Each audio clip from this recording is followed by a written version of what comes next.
can happen to good people.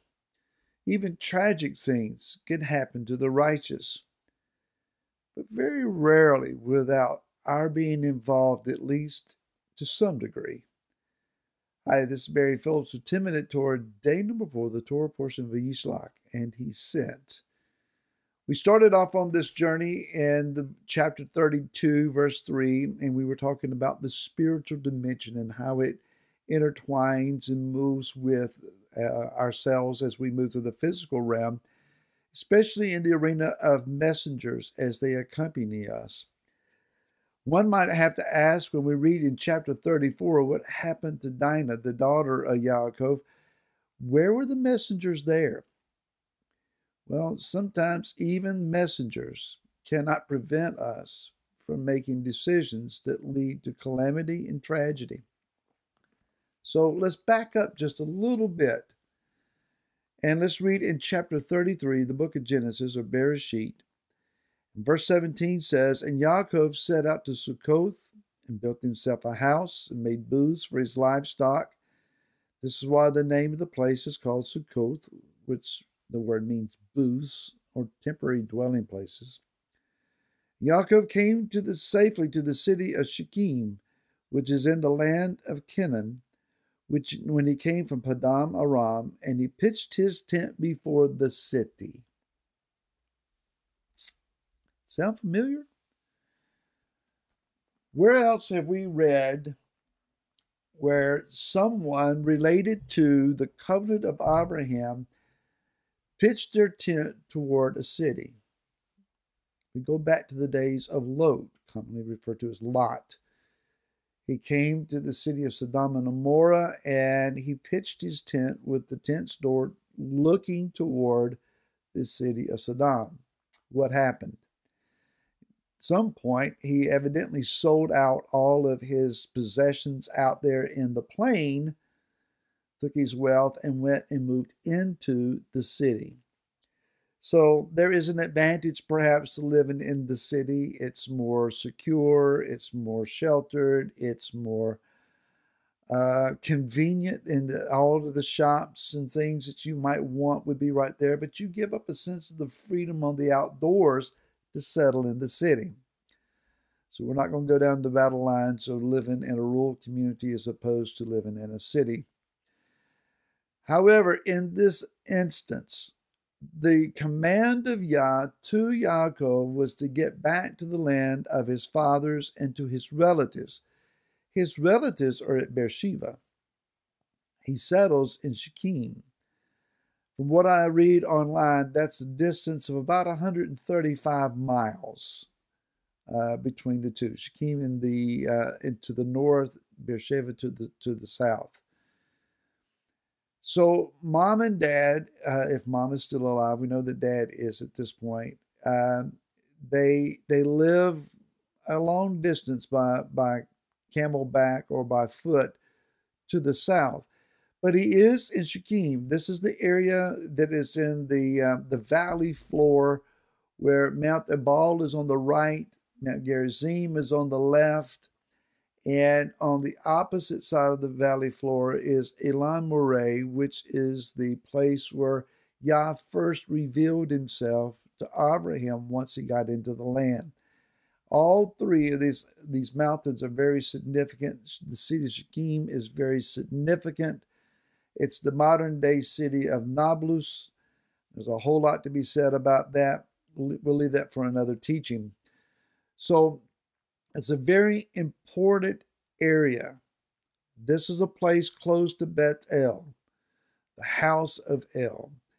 There is a significance for Yaakov being there. I've kind of previously suggested, well, he settled down in the wrong place. But reading it again, I kind of wonder, well, if he hadn't quite found, all the way home yet to his relatives, but he's back at the places of significance for his family. But his tent door is toward the city. Now, any young girl that is the single daughter that we know of, living with a bunch of brothers, living in the outdoors, looking toward the city. She's lived her life in tents in a very nomadic lifestyle. And I can imagine that she is enticed, allured, fascinated by the glitz, the glamour, whatever that might have been that day, the attractions of people and all of the curiosities of the city life. And it simply says in chapter number 34, and Dinah, the daughter of Leah, with whom she bore to Yaakov, went out to see the daughters of the land. Unfortunately, verse 2 says, and Shechem, the son of Hamor, the Hivite, prince of the land, saw her, took her, lay with her, and humbled her. And then it gets all romantic in verse 3, and his being clung to Dinah, the daughter of Yaakov, and he loved the girl and spoke kindly to the girl. Sounds very, very modern in a lot of ways. So he has fallen in love with a girl who represents the covenant. He's not one of the covenant. That's a problem about being unequally yoked together. Somehow, Dinah, the daughter of Yaakov, feels safe enough to go into the city. Maybe and probably she doesn't have a chaperone. At least we're not reading about one that would have prevented this scenario from ever taking place. And she comes within the eyesight and evidently the lustful designs of Shechem. He evidently is accustomed as a prince to getting whatever he wants, whoever he wants. And he either seduces her, forces himself upon her. Whichever way you read that, the result is she has been humbled and her family's name is now tainted. It says that his being clung to Dinah, that he loved the girl. But again, he's loving what he sees, not who she is. Who you look at in the mirror is not really who you are. It's the one of the covenant on the inside. And so what are we dealing with here? Shechem, the neck, the shoulder that turns the head from side to side, a man of decisions, who is the son of Hamor. And a pleasant way of saying this, the donkey. He is akin, not kin to, but similar in reference to Ishmael, the wild donkey of a man. He is a Hivite. The word Hivite is from Chava, which is where we get the name Chava, Adam's wife, or Eve, as we know her, meaning life giver. The Hivites then are a people of a place to live. And it's interesting that in the Aramaic, Hivite means serpentine. So is this where the serpent attitude and heart is found? So we have the virgin daughter of the covenant being taken then by serpentine wooing. We have a couple pictures then. We have Lot, who pitched his tent door toward the city of Sodom, ended up in there and barely escapes judgment. His daughters employ the methodologies and mindsets of Sodom to continue their existence. We have now Yaakov doing the same thing with his tent door toward the city, and his daughter gets lured in, and a problem occurs. In the book of Revelation, chapter number 2, it says, if I can find this,